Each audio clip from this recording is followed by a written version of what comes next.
Last డిసెంబర్‌లో 29న సిట్రన్‌కి వెళ్ళానండి. Already మీకు కమ్యూనికేట్ అయ్యాను. ఓకే. త్రూ వాట్సాప్‌లో. హ్మ్. సిట్రన్ C3X అనమాట. ఆల్మోస్ట్ డిసైడ్ అయిపోయాను. ఇంకా బుక్ చేద్దామని డిసెంబర్ 30న వెళ్ళాను యాక్చువల్‌గా. హ్మ్. అంటే ఫ్రెండ్స్ ఏమంటున్నారంటే సిట్రన్‌కి వెళ్తే సర్వీస్ ఇష్యూ రావచ్చు.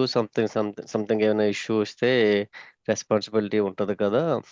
ఎందుకు బ్రాండ్‌కి వెళ్తే బెటర్ కదా! సిట్రోయిన్ మంచి లైక్ కారేనండి. సిట్రోయిన్ బ్రాండ్ మంచి బ్రాండే. సో, ఇక్కడ సిట్రోయిన్ కార్స్‌తో మీకొచ్చే ప్రాబ్లమ్ ఏమి ఉండదు. Citroen cars functionally they are good. Engine wise అలాంటి ఇష్యూస్ ఏమి ఉండవు. బానే ఉంటాయి. సో, ఓన్లీ ఛాలెంజ్ ఎక్కడొస్తదంటే మీకొక పార్ట్ పోతే ఆ పార్ట్ తెప్పియడానికి టైం పట్టొచ్చు. అక్కడ ఇష్యూ ఉంటది గానీ, అదర్‌వైస్ సిట్రోయిన్ కార్ ఎప్పుడంటే ఫోర్డ్ కంపెనీతో స్టార్ట్ చేసిన కంపెనీ అది. French company. Yeah! So, it's చాలా పాత వెరీ కంపెనీ ఓల్డ్ పెద్ద వన్. Story yeah! ఉందనమాట. సో, మీరు సిట్రోయిన్ అయితే కన్సిడర్ చేయొచ్చు. సో ఏంటంటే మన డౌట్ ఏంటంటే ఆఫ్టర్ 5-6 ఇయర్స్ అయిన తర్వాత ఒకవేళ ఆ కంపెనీ మన ఇండియాలో లేకుండా అంటే ఐ మీన్ వెళ్ళిపోయింది అనుకోండి, అప్పుడు ఏదైనా సర్వీస్ ఇష్యూస్ ఏమైనా వస్తాయా? ఆహా! ఓకే. సిట్రోయిన్ మీకు ఆ ప్రాబ్లమ్ ఉండకపోవచ్చండి. ఎందుకంటే సిట్రోయిన్ వాడు మ్యానుఫ్యాక్చరింగ్ యూనిట్ పెట్టుకున్నాడు. మన ఇండియాలోనే సార్? తమిళనాడులో ఉంది. So, okay. ఇక్కడ తయారు చేసినవి బయటికెళ్తున్నాయన్నమాట. సో, ఒకవేళ ఈడు బై చాన్స్ ఎగ్జిట్ అయినా సరే మీకు సర్వీస్ ప్రాబ్లమ్ ఉండకపోవచ్చు. ఎందుకంటే ఫోర్డ్ ఉంది కదా! ఫోర్డ్ ఎగ్జిట్ అయిపోయింది.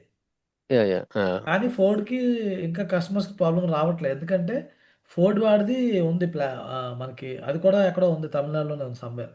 సో ఫోర్డ్ వాడికి కూడా ప్రాబ్లమ్ రావట్లేదు. అంటే ఆ మధ్య ప్రొడక్షన్ అవి కూడా ఆపేసారు. మళ్ళీ రీస్టార్ట్ చేశారు ఫోర్డ్ వాళ్ళు. సో, ఎగ్జిట్ అయిపోయినా ప్రాబ్లమ్ రాలేదనమాట మీకు. సో, సిట్రోయిన్ విషయంలో కూడా ఎగ్జిట్ అవ్వదనుకుంటున్నాను. ఎందుకంటే నెమ్మదిగా వాడు కొంచెం ఫైట్ చేస్తున్నాడు.